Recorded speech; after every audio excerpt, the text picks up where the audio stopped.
ये शुरुआत हुई तकरीबन 25 मार्च को।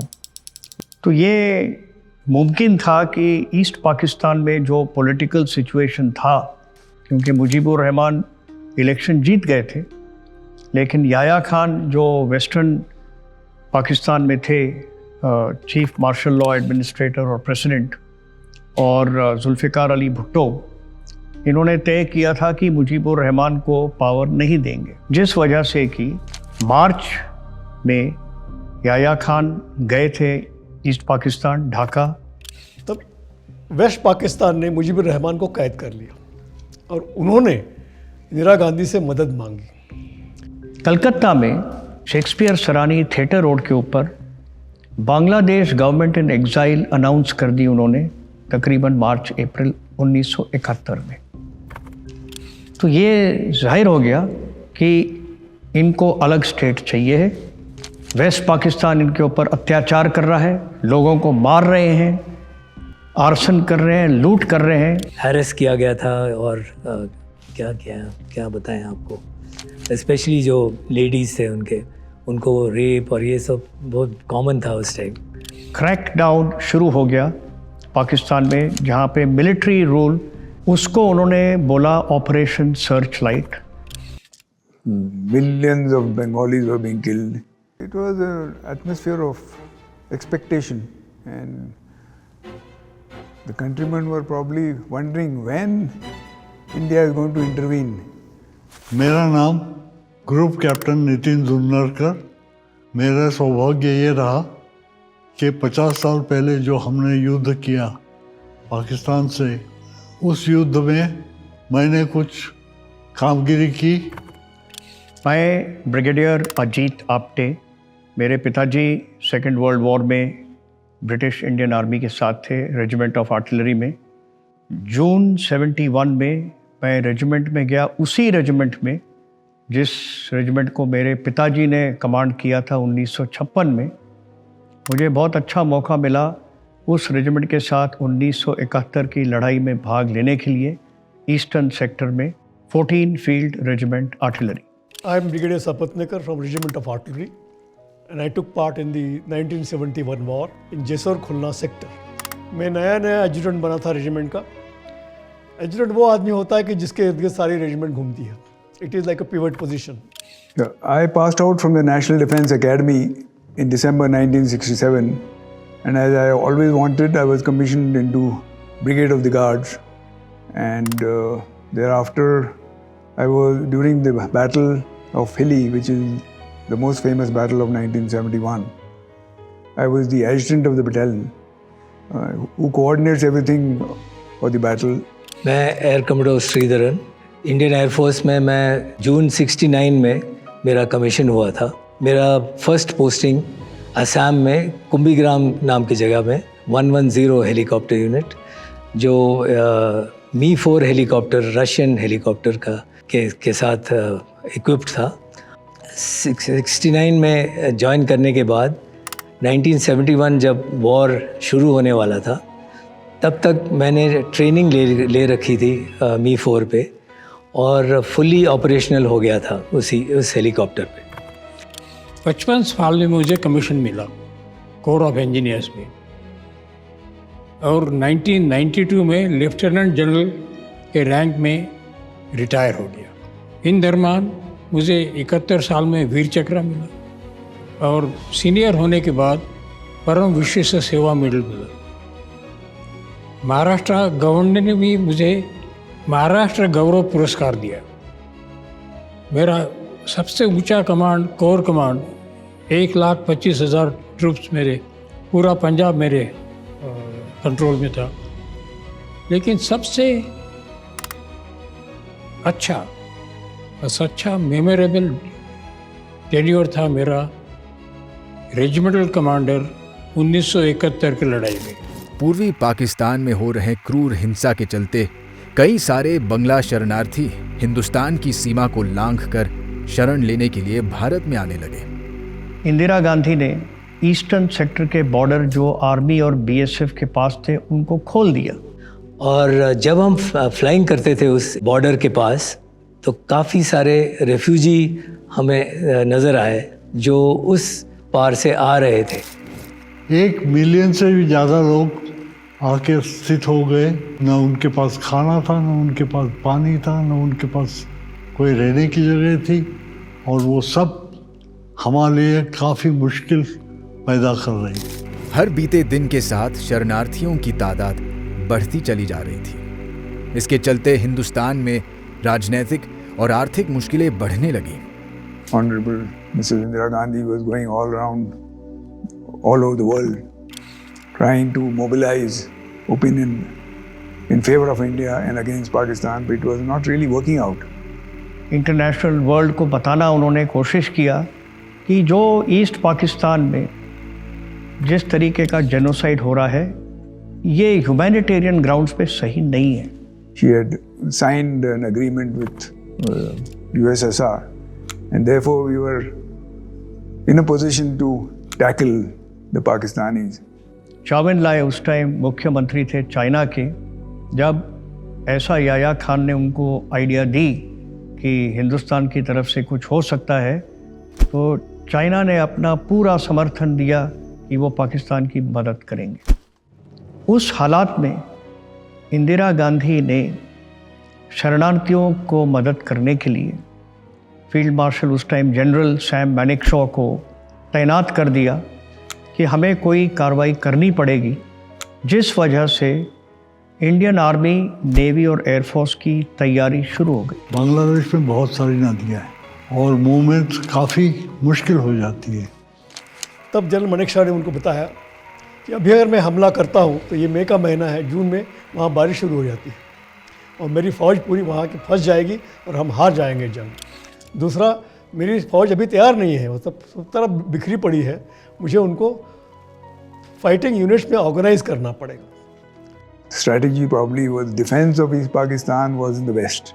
हिंदुस्तान ने जो ओवरफ्लाइट्स थे पाकिस्तान और वेस्ट से ईस्ट बंद कर, कभी ईस्ट पाकिस्तान में, कभी वेस्ट पाकिस्तान में फोटोग्राफी का काम करना पड़ा। जब हमने देखा उनके एयरफील्ड जो हमारे बांग्लादेश के बॉर्डर पे है, उनकी तस्वीरें लेना ज़रूरी था, क्योंकि हमको जानना था कि पाकिस्तान एयरफोर्स बांग्लादेश में कितना स्ट्रॉन्ग और कैसे किस तरह से तैयार है। आर्मी या एयरफोर्स को ज़रूरत थी इंफॉर्मेशन की, वो एयरपोर्टों में पहुंचाना मेरा काम रहा।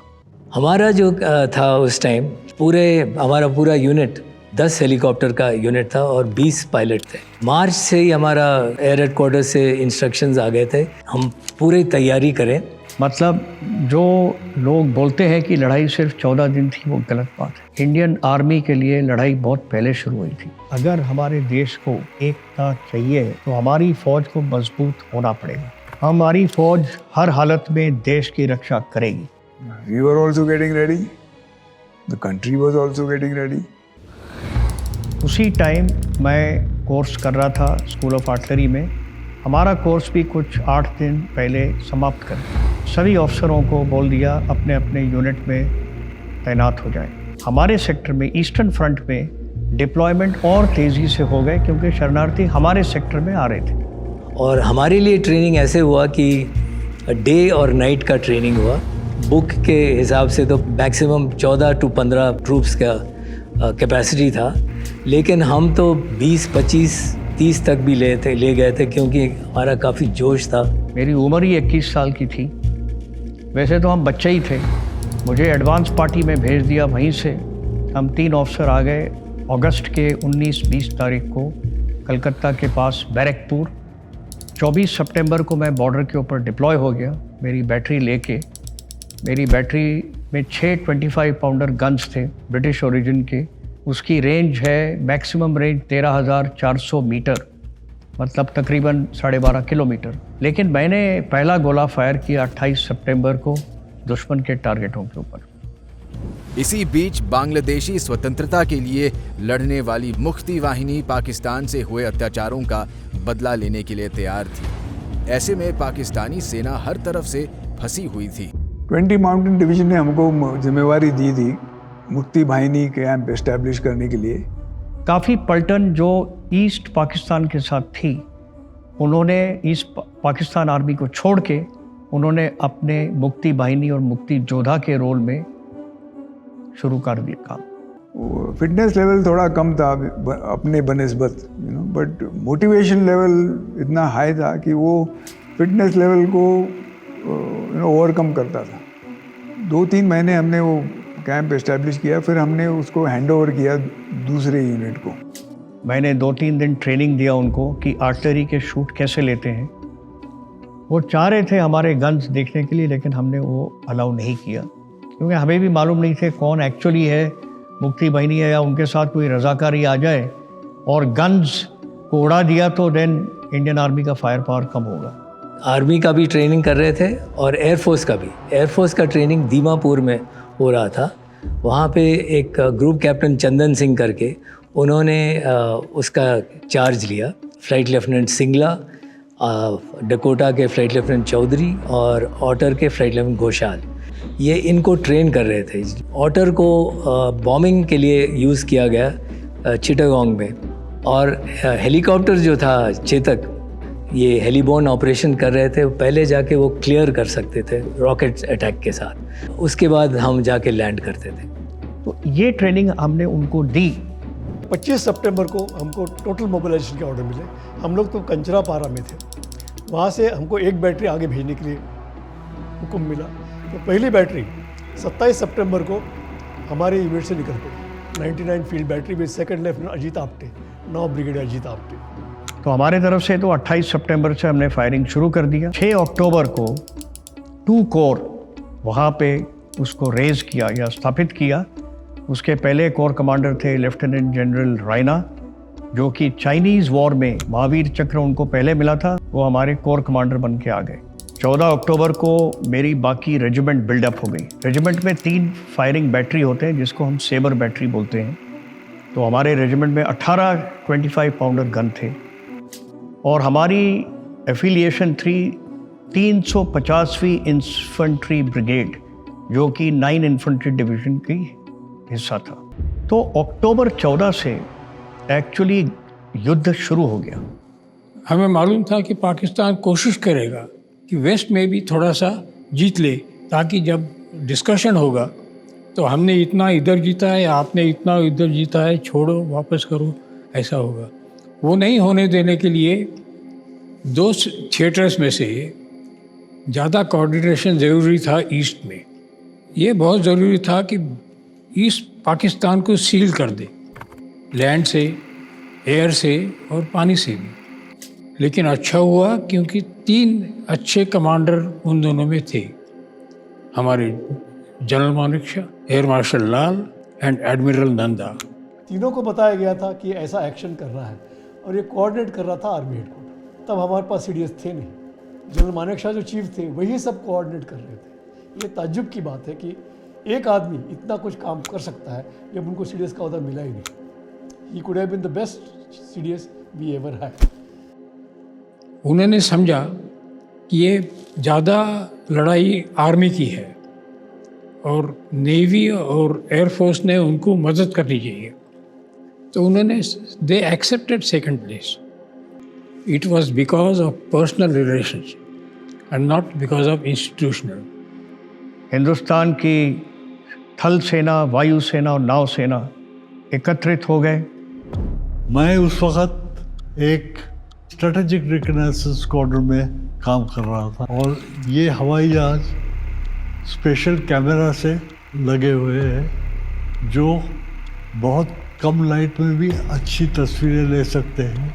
हमको ये काम दिया गया कि आप ऐसी जगह के फोटोग्राफ्स ले आइए ताकि हमारी फौजें वहाँ से बांग्लादेश के अंदर घुस सकें। ये हुआ कि मुक्ति बाहिनी जो बांग्लादेश में तैयार हो रही थी, उनकी मदद से हमने बहुत सारी जगह ढूंढी जिसकी तस्वीरें हमको ज़रूरी थी।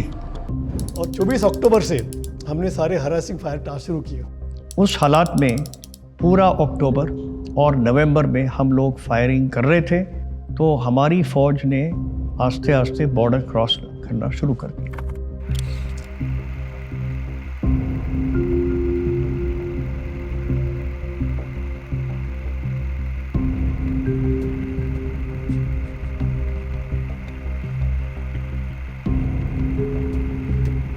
एक मुख्य बैटल हुआ 11-12 नवंबर को, जिसमें हमने मसलिया को कैप्चर किया। दुश्मन का एक इलाका था।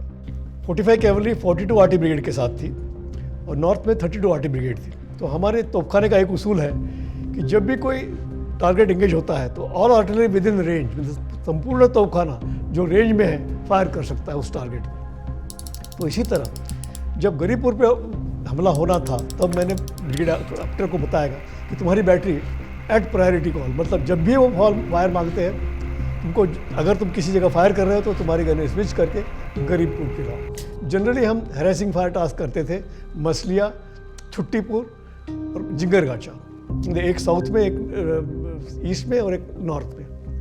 इसी तरह गरीबपुर वॉज एकदम ईस्ट में था। Brigade Ajit Apte, that time second lieutenant Ajit Apte was not engaging any target. उसको पूरा हमने प्लान बताया था, तो उसने एक ट्रूप आगे फॉरवर्ड डिप्लॉय किया और एक ट्रूप पीछे था। हमारा एक तरीका है तोपखाने में कि कभी पूरा रेजिमेंट मूव नहीं करता। इस तरह हम लोग हमेशा रेंज में रहते हैं। उसकी रेंज के मुताबिक हमें डिप्लॉयमेंट करनी होती है ताकि हम हमेशा 12,000 यार्ड्स के अंदर रहें, ताकि अगर हमको एक्सट्रीम रेंज पर टारगेट एंगेज करना पड़े तो हमारे पास सुपरचार्ज की रेंज है। तो गरीबपुर बैटल था 19 की रात को। मेजर नारंग ने अजीत आप्टे और मेरे साथ पूरा फायर प्लान टाइप किया। 20 के रात को उन्होंने हमला किया। और मेजर नारंग की एक खास बात ये थी, तो हाथ में एक रम बॉटल और टैंक पर खड़ा होकर के सभी को मोटिवेट करते थे। मारे गए बेचारे। शैफी टैंक में उनको निशाना बनाया, शहीद हो गए, उनको महावीर चक्र मिला। 21 तारीख को दुश्मन के हवाई जहाज़ आए। उन्होंने जो हमारा एक ब्रिज था जो 102 इंजीनियर रेजिमेंट ने बनाया था, उसका एक पॉन्टून नष्ट कर दिया। दुश्मन के F-86 सेबर्स आए थे। हमारी एयरफोर्स उनको पकड़ नहीं पाई। उसी समय दुश्मन के हवाई जहाज़ हमारे गन एरिया के ऊपर भी सर्किट कर रहे थे हमला करने के लिए, लेकिन उन्होंने किया नहीं, क्योंकि हमारी जो एंटी एयरक्राफ्ट गन्स थी वो एकदम तैनात हो गई और उन्होंने फायरिंग शुरू कर दिया। तो दुश्मन के पायलट घबरा गए और ये ऐसा महसूस है कि पाकिस्तान को पता चल गया कि इंडियन आर्मी ने गरीबपुर में बहुत नुकसान किया है पाकिस्तान का, तो उनकी एयरफोर्स हमारे ऊपर स्ट्राइक करने आ गई। ठीक 2:40 के ऊपर दुश्मन के 3 हवाई जहाज F-86 सेबर मेरे गन पोजीशन के ऊपर ट्री टॉप लेवल के ऊपर से डाइव मारा, लेकिन बॉम्बिंग किया नहीं। हम यही देख रहे थे कि हमारी एयरफोर्स क्यों नहीं आ रही है। एक वजह हो सकती है क्योंकि लड़ाई ऑफिशियली डिक्लेयर नहीं हुई थी। सुबह उनके सेबर आए थे और हमने अपना एयर सपोर्ट मंगवाया था। सेबर आते आते टाइम लग गया क्योंकि तब वो कलाई कुंडा से आते थे। 25 सेकंड के अंदर मैंने 4 और विमान देखे, तो हमारे ट्रुप्स को लगा कि ये भी दुश्मन के ही हवाई जहाज़ हैं, लेकिन वो बाद में पता चला कि ये इंडियन एयरफोर्स की थी। उसमें हमारे 4 नेट्स थे, flight lieutenant Roy Andrew Massey, flying officer Ganapathy, flying officer Don Lazarus और flying officer Sunith Francis Soares. जब नेट्स आ रहे थे तब 3 सेबर थे, एक डाइव कर रहा था, दूसरा डाइव लिंग तैयार हो रहा था और तीसरा ऊपर कैप डाल रहा था, मतलब देखभाल कर रहा था। और हमारे सामने जो डॉग फाइट हुई इंडियन एयरफोर्स और पाकिस्तान एयरफोर्स के बीच में, वो मैंने खुद देखी है क्योंकि हमारे गन पोजीशन के ऊपर थी। हमारे विमान चालक गणपति, मैसी और लजारस ने दोनों विमान उड़ा दिए। 3 सेबर को एंगेज किया, इसलिए उनको तीनों को वीर चक्र दिया गया। दोनों पाकिस्तान विमान नीचे गिर गए। उनके पायलट ने इजेक्ट किया, पैराशूट खुल गए। दोनों पायलट को गिरफ्तार कर लिया। मेरी रेजिमेंट से कैप्टन सपतनेकर और हमारे कमांडिंग ऑफिसर कर्नल सहस्रबुद्धे ने हुक्म दिया कि एक JCO junior commissioned officer, 2 NCO, 6 जवान के साथ हथियार के साथ दोनों पायलट को इन्फेंट्री बटालियन से हमारे पटन में लेके आएंगे। और मैंने हमारे ब्रिगेड मेजर को बता दिया कि 2 पायलट्स आ रहे हैं, हम उनको कैदी बनाकर आपके पास भेज देंगे। उन्होंने भी बोला, पहले disarm them, interrogate them well, but don't ill treat them, this is order. तो जब उनको लाया गया ब्लाइंड फोल्ड करके, अजीत आप्टे लेकर के आए, तो उनको हमने इंट्रोगेट शुरू किया। तो उन्होंने सबसे पहले जेनेवा कन्वेंशन निकाल के मेरे हाथ में दे दिया। बोला कि I am an officer of Pakistan air force, treat me like an officer. तो मैंने उसको बोला, don't try to dictate me, firstly I am much senior to you, secondly I know what is Geneva convention, does Pakistan army follow Geneva convention, they never treat our soldiers with Geneva convention. तो shut up and just answer my questions. उनको चाय पिलाया, उनको cigarette चाहिए थी, वो दिया। Ajit Apte showed me that map where the gun area was marked. First question was, if you knew our guns are here, why didn't you attack us? एक तो वो बहुत स्पीड से आते हैं, फाइटर एयरक्राफ्ट तकरीबन मैक 1 स्पीड से आते हैं, डाइव करते हैं नीचे। दूसरी बात है कि वो भी घबरा रहे थे, हमारे एंटी एयरक्राफ्ट गन्स फायर कर रहे थे, तो उन्होंने वो सफ़ेद पफ्स हवा में देख रहे थे। I asked him, who gave you the gun location? He said, we have tortured the Mukti Bahini people and they have told us. We saw the bridge on the Kabada river, we attacked the bridge and we knew there will be infantry around, so we stabbed the general area. We didn't know where exactly they were. मैंने उनको पूछा कि पाकिस्तान में कितने हवाई जहाज बचे हैं और कितने टैंक बचे हैं। उन्होंने कहा ये लास्ट 4 से बस थे। गरीबपुर के लड़ाई में 11 टैंक दुश्मन के बर्बाद हुए थे, उनके पास 2 टैंक बचे थे। उसने बोला ना हमारे पास टैंक है ना हमारे पास हवाई जहाज है। तो उसके बाद हमें पता नहीं चला, पायलट को पीछे ले गए और उनको रवाना कर दिया दिल्ली आर्मी हेडक्वार्टर में ब्रीफिंग के लिए। गरीबपुर बैटल जो वो हार गए, 107 पैदलवी ब्रिगेड को हमने पीछे धकेल दिया जसौर के अंदर और उनकी विमान गिरा दी। Technically speaking the war was over on 26 November. हम लोग सब अभी महीने में एक बार मिलते हैं। हम सारे 14 मैदानी तोपखाने के हैं और हमारा एक ग्रुप बना हुआ है। उसके साथ हमने बोयरा बैटल ग्रुप भी बनाया है। सभी एयरफोर्स के ऑफिसर को बुलाया था और ये बात की अच्छी लगी कि वो भी हमारी इज्जत करते हैं। अभी भी हम संपर्क में हैं। उसके पहले हिली वहाँ पे कब्जा कर लिया। बहुत घमासान युद्ध हुआ उधर, बहुत लोग मारे गए। वॉर तो 3 दिसंबर को अनाउंस हुआ, पर हमारा हमला जो था वो 23-24 नवंबर को था। पूरी 33 कोर में और 20 माउंटेन डिवीजन में सिर्फ एक ही पलटन को हमले के लिए लीड करने के लिए बोला था, वो हमारी पलटन थी 8 गार्ड्स। और इसीलिए जो है हम बहुत एक्सपेक्टेशन था कि हम जाके ज़बरदस्त हमला करेंगे और दुश्मन को नेस्तनाबूद करेंगे। हिली was chosen because it was on both sides of the border, and if we were able to capture Hilli, we could have gone toward north onto the Meghna river towards Gaibandha and Bogra and cut off the neck of East Pakistan. The enemy 205 Infantry Brigade led by Tajamul Hussain Malik. Incidentally, Tajamul Hussain Malik was the only brigadier who was later promoted from East Pakistan. None of the other brigadiers were promoted. Hilli town was surrounded by 7 to 10 villages, and to protect Hilli, they had built up defenses in these 7 to 10 villages. And the strongest point was Morapara, which was we attacked, the 8 guards attacked on 23rd, 24th night. Now the terrain as such was very marshy. There was waist deep water, there was uncut paddy fields, and movement was very difficult. But this was the strongest position and where they gave us the maximum fight. 4th Frontier Force was incidentally the pre-partition regiment of then Army Chief General Manekshaw. So it was a crack regiment, which we were facing. Yahya Khan को बहुत गुस्सा आया। 23 नवंबर को उन्होंने emergency declare कर दी Pakistan. Situation created by the Indian aggression is leading the two countries to a point of no return. I would like to make it absolutely clear that we shall defend our honor. 23 को दोपहर को artillery fire शुरू हुआ। ज़बरदस्त artillery fire, जैसे लग रहा था कि अर्थक्वेक हो रहा है वहाँ पर। इतना ज़बरदस्त फायर हमारे आर्टिलरी ने दिया। वहाँ पर हमारे थोड़े कैजुअल्टी हुए, पर हमने उसको ऊपर 1-पौने घंटे में कब्जा कर लिया। तो इसकी वजह से हमको ये लगा कि मोरापारा भी बहुत इजी हो जाएगा। तकरीबन रात के 12 बजे हमला शुरू हुआ। अल्फ़ा कंपनी राइट को थी और ब्रावो कंपनी लेफ्ट को थी। दलदल से हम आगे बढ़ रहे हैं। वहाँ कैटल फेंस लगाया था उन्होंने। तो इतना जोश था कि कैटल फेंस को काटना चाहिए, पर हम तो हिला रहे थे, हमारे जवान जो है हिला रहे थे, इतना जोश था। जो ही वो आवाज़ आ गया, उनको ज़बरदस्त फायर शुरू हो गया दुश्मन का। मेजर मांजरेकर ने देखा कि ट्रूथ बैठ गए, जो कि अल्फ़ा कंपनी कमांडर थे, वो खड़े हो गए और उन्होंने बोला फॉलो मी, मेरे पीछे मूव। मेजर मांजरेकर एक ज़बरदस्त ऑफिसर थे, द मोस्ट मोटिवेटेड ऑफिसर। जो ही उन्होंने बोला बाकी ट्रूप्स भी उनके पीछे चले।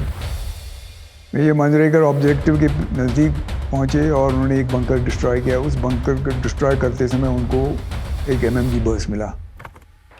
फिर भी वो क्रॉल करते रहे दूसरे बंकर के पास और दूसरा बंकर को डिस्ट्रॉय करते समय दूसरा MMG बर्स्ट मिला और वो गिर गए। उनका हाथ जो था ऑब्जेक्टिव के तरफ था, जैसे कि उनको जवानों को बोल रहे थे और ऑब्जेक्टिव पर कब्जा करें।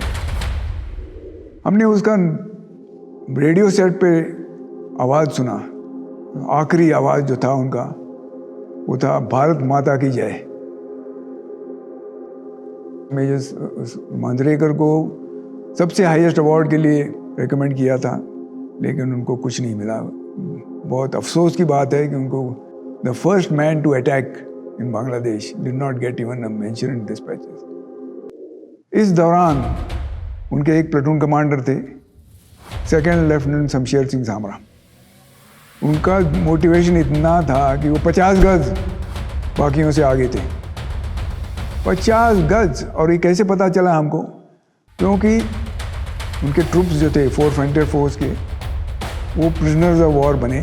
उनको बताया उन्होंने कि आपके पलटन में एक सरदार जी था जो कि 50 गज आगे था, और वो उसके गिरने के बाद ही हमको पता चला कि वो ऑफिसर था। तो जैसे मैंने बताया, इसीलिए वो हमको पता चला कि वो 50 गज आगे था। और वो उसने बंकर एक डिस्ट्रॉय किया, MMG बर्स्ट मिला लेफ्ट को, फिर भी वो बढ़ते रहा। हिज एम्बिशन वो कि MMG को पुल आउट करना। वो मेरे को पहले ही बता रहा था कि सर मेरे को भेजो, मेरे को MMG पुल आउट करना है दुश्मन की। और उसी प्रकार वहाँ पर वो पड़ा रहा। एक हाथ में उसका ग्रेनेड था और दूसरे हाथ में स्टैंड था बंकर के पास। उसको इमॉर्टलाइज कर दिया है ऑफिसर्स ट्रेनिंग एकेडमी में, उसका स्टैचू बनाकर, और उसी पोजीशन में, और पलटन में भी उसका स्टैचू है। लुधियाना में आर्मी वेलफेयर हाउसिंग सोसाइटी उसके नाम पर है। मेजर मांजरेकर का रेडियो ऑपरेटर था लांस नाइक श्रीलाल, बहुत दिलेर लड़का था वो। जब मेजर मांजरेकर गिर गए तो वो चला गया सेकंड लेफ्टिनेंट परमानंद गुप्ता के पास, जो कि दूसरे प्लेटून कमांडर थे अल्फा कंपनी के। उन्होंने CO साहब से बात की। CO साहब थे हमारे लेफ्टिनेंट कर्नल शमशेर सिंह। तो उन्होंने बात किया, उन्होंने बोला परमानंद गुप्ता आप हमला करो दुश्मन का अपने साथियों के साथ। उनको लेकर उसने ज़बरदस्त हमला किया। सिर्फ 6 महीने की सर्विस थी उसकी, वो इतना ज़बरदस्त हमला किया उसने, लेकिन वो भी मारे गए। और उनको भी हाई अवार्ड के लिए रिकमेंड किया था, पर उनको भी कुछ नहीं मिला।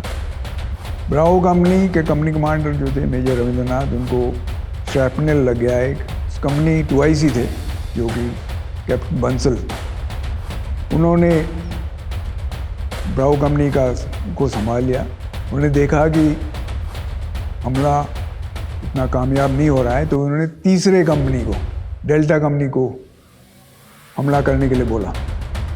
डेल्टा कंपनी के कंपनी कमांडर थे मेजर के राव, और उनका पोस्टिंग भी आया था लड़ाई से पहले। पर जैसे मैंने आपको पहले बताया, मोटिवेशन लेवल इतना था कि वो बोले साहब मैं लड़ के ही जाऊंगा। और जो ही वो बंकर के पास गए, एक बंकर डिस्ट्रॉय कर दिया। उनको MMG का बर्स्ट मिला उनके थाई के ऊपर, और वो लगे रहे वहाँ पर, but he refuse to be evacuated and he ultimately was killed in action. He got, उनको भी सेना मेडल मिला। उनके साथ जो थे एक लांस नायक राम उग्र पांडे थे। लांस नायक राम उग्र पांडे ने 2 बंकर डिस्ट्रॉय कर दिए थे, और उनके साथ एक रॉकेट लॉन्चर का जवान था। वो जवान गिर गया तो उन्होंने उसका रॉकेट लॉन्चर लिया और 3 बंकर को डिस्ट्रॉय किया। अफसोस की बात यह है कि दुश्मन के रॉकेट लॉन्चर से उनका भी देहांत हो गया। लांस नायक राम उग्र पांडे को मरणोपरांत महावीर चक्र मिला। और दिल्ली में, नोएडा में army welfare housing society Ram Vihar उनके नाम पर है। वहम है कि हर एक आदमी जो फौज में जाता है खत्म हो गया। You have to be little philosophical also कि गोली पे नाम लिखा रहता है, आपका नाम नहीं है तो गोली आपको नहीं पकड़ेगी, आपका नाम है तो आप वो गोली से बच नहीं सकते। लांस नायक महादेव, नायक रामदीन, कैलाश नाथ तिवारी तो दुश्मन की एमएमजी को पकड़ के he was killed in action. He was found holding दुश्मन की एमएमजी। मेजर राव के जो 2IC थे कैप्टन विष्णु स्वरूप शर्मा, वो फिर लड़ते रहे, उनका एमिनेशन ख़त्म हो गया तो उन्होंने आर्टिलरी फायर अपने ऊपर गिराया, पर फिर भी वो पोजीशन होल्ड नहीं कर सके, तो इसलिए उन्हें विड्रॉ किया और हम वापस नौपारा पे गए। मैं तो देख रहा था, सभी कुछ वहीं पर था और ऐसे लगा कि ज़बरदस्त लड़ाई हो रही है। अभी ब्रिगेड कमांडर थे ब्रिगेडियर फरहाद भट्टी, उन्होंने देखा कि ये तो बहुत मुश्किल हो रहा है, तो उन्होंने दूसरी बटालियन थी 5 गढ़वाल राइफल, जिसको बोला कि आप जाके बाजू में जो वासुदेवपुर बॉर्डर आउटपोस्ट है उसको कब्जा करो।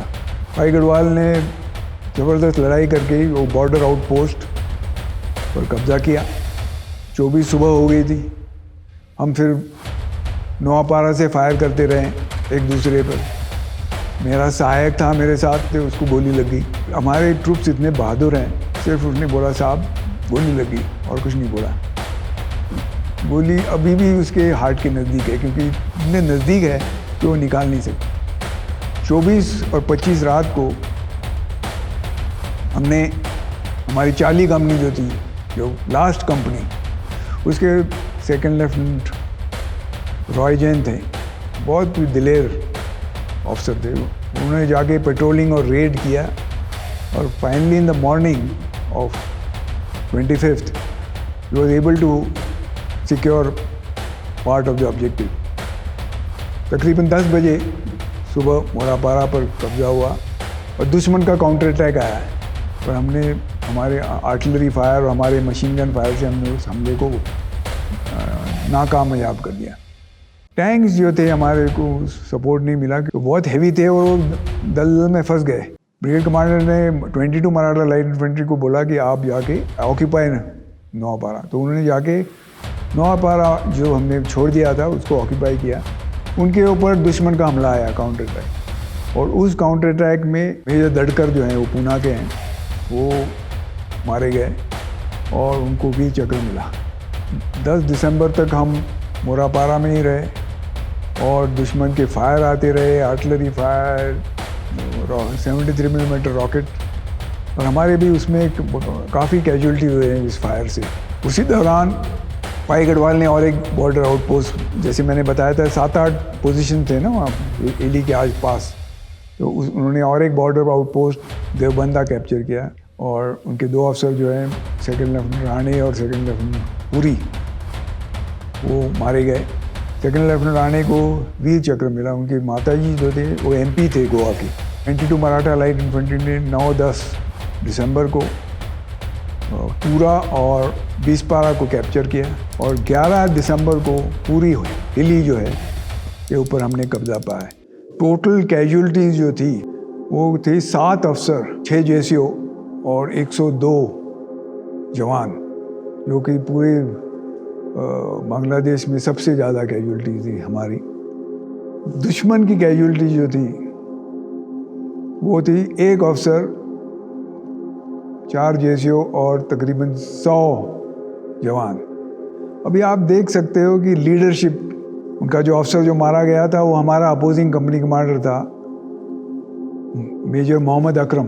वो एक ही अफसर था जिसको पूरे ईस्ट पाकिस्तान में निशान हैदर, जो कि हमारा इक्विवेलेंट है परमवीर चक्र का, वो मिला था। तो आप देख सकते हो कि पाकिस्तान भी इस लड़ाई को बहुत इम्पोर्टेंट समझती है।